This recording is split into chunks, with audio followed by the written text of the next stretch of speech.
for it and give a good account of ourselves, and let's put in a positive performance. Because, well, for various different reasons, as you well know, because you led the team to one of them.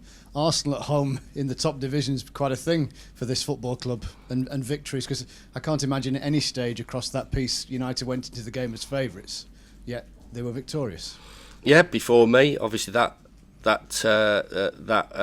period where we had two great results away at the Emirates when Flecky scored, and late on where we were in the game right the way through, and obviously the home game was a great experience, and you know they're the standards that we need to match. You know, we need to certainly match them on the pitch, and it allows off the pitch to get that back in that hopefully we'll get. What more do you want to see in terms of kind of squeezing the orange out of this squad between now and for teams like Arsenal that are on the horizon? Yeah, listen, consistency in team selection, consistency in a settled side, so we can work at the training ground to improve players individually, improve the team. Of both boxes, you know, we've conceded some really poor goals in the time, which isn't really sort of tagged to sort of us as a football club, but we have to accept that responsibility, the goals that we've conceded. So does that go hand in hand in terms of the work on the training ground? Most certainly. You're chopping and changing. You know, we talked about the Luton Town game. We come away from the Luton Town game and get a really good positive result, and we've got two players, you know, one definitely out for the season in Max Lowe, and another, you know, that I'll be surprised if he comes back before the end of the season. So those are the little bits and pieces that are happening to us. Both boxes are crucial. Understanding that, you know, these top teams are going to have the majority of play in between boxes, but I think you look at the top teams and they defend well. They're clinical and ruthless in their defensive attitudes, and when they get to the top of the pitch, they put you to bed. So from our point of view, from a defensive situation, cut out the silly goals and poor goals that are costing us. And on the other side, when we do get the opportunity, which we did on Sunday, you know, in terms from the statistical point of view, penalty area entries, how many crosses that we have to show that bit of quality.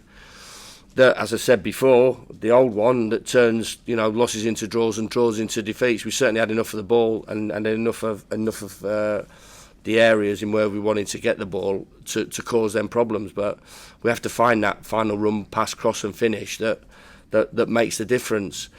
You know, we talked about it when we came in this week. You know, how is that defined? How does that look like? What is it? Is it because of a lack of confidence, because of the league position? Is it a lack of belief in terms of what's happened this season? Is it a little bit of desperation as well, because they want to do well? I think it's a mixture of maybe 3 or 4. Do I think they're good enough to produce those moments? Yeah, because they would have done in the Championship. It's a little bit quicker, but it's still a chance to put a ball in instead of putting a ball over the crossbar, to find that final pass instead of, you know, not finding that final pass. So we believe in the quality that we've got. Hopefully added with McBurney coming back in and Ben coming back into the group as well, and when Cameron comes back in, then that'll feel a little bit easier for us as well.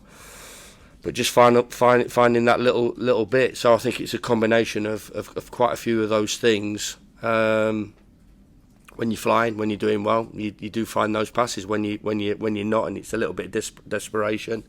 So we need to come out of that sort of feeling.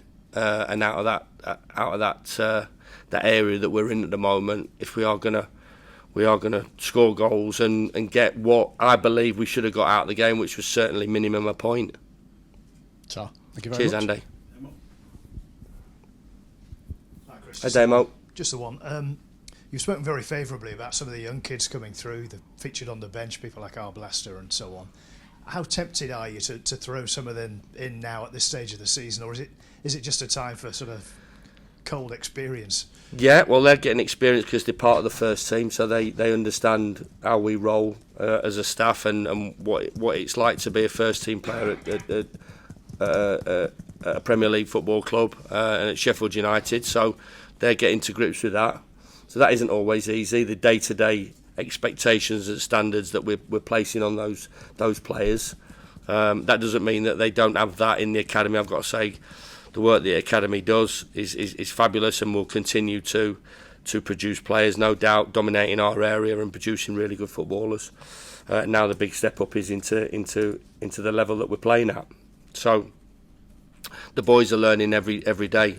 The Arblasters and the Brooks and the Sulas, in terms of the coaching, in terms of who they're training with, the environment they're in, and the standards that are set. I think going back to your question, Damo, yeah, I mean, listen, it is tempting, and I suppose, there'll be a few people that want us to chuck them in, but I've just got to get the balance right as well. And maybe if we were playing with a little bit more belief and a little bit more confidence, that would ease them in a little bit easier and make that decision a little bit more easy.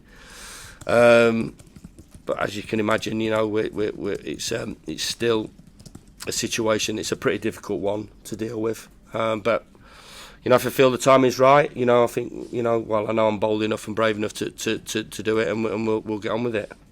Chris, Arsenal at the moment seem to be flying. I think it's 19 goals in the last 4. Are you catching them at a particularly bad time? Seem to be. I don't think the word seem, is it? They are. What would you rather do? Would you rather be playing a championship game on a Monday night, or would you rather be playing Arsenal in front of the world and playing against world-class players and a team that's absolutely flying? In Europe, they've improved year on year and are deservedly in the position that they are. I know where I'd rather be, and I'm sure the players will have that same attitude. When Arsenal will be such strong favourites for a game, there's often a narrative, I think, from the media that it's a free hit for you. Do you believe in free hits? No, there's no free hits. We have to produce a performance that represents ourselves, our football club, that the supporters are proud of.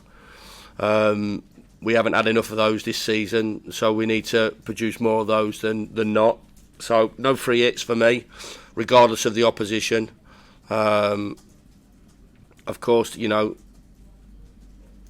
bookies and people in the game will have us down as the whipping boys on Monday night. We understand that, but the game's not always built like that. Results aren't decided before a game on league position. They go into the game as favourites, understand that, but we have to show that we were capable of being competitive and trying to get a result out of the game. Thank you.